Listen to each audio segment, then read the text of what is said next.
Hello' গাইছ, আমি আজি ভূটানৰ ওচৰত পিকনিক খাব আহিছোঁ। চেহেৰা নেদেখাং দে, এটা নদী কিনাৰত সেইটো দেখাই আছোঁ। দেখিছা কেনেকুৱা ধুনীয়া বনাইছে, নদী কিনাৰত পিকনিক প্লেচ বনাইছে। বহুত নতুন বনাইছে, যোৱা বছৰ বনাইছে, বহুত ধুনীয়া। আপোনালোক যদি আহিব খোজে আহিব পাৰে। দেখিছা কেনেকুৱা বনাইছে, সুন্দৰ বুজিছে। আমি তাত পিকনিক খাব আহিছোঁ। মই চেহেৰাটো নেদেখাং দে, চবেই গম পাই। দেখিছা সেইবিলাক আহাই যে খাই আছে পিকনিক, এইবিলাক দেখিছা গা ধুই আছে। এইবিলাক মাটি পেলোৱা আছে, ভালকৈ বনোৱা নাই, কিন্তু জেগাটো ভাল আৰু দেখিছে। নতুন প্লেচ দেই সেইটো, দেখিছা পূৰা নদীৰ পানী পূৰা শুকাই আহিছে। নদী এটা বেলেগ ছাইডত বনাই দিছে নদীটো, দেখিছে ধুনীয়া লাগিছে। কোনোবা ওচৰতে আহিব পাৰে। ভূটানৰ ওচৰত মানে এইটো হেৰি কয় দেওচৰী বৰালি। যদি আহিব পাৰে দেখিছে কেনে ধুনীয়া।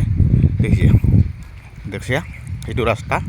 এই দেখ ভিডিঅ'টো লম্বা নকৰোঁ, আপোনালোকে আহিব পাৰে।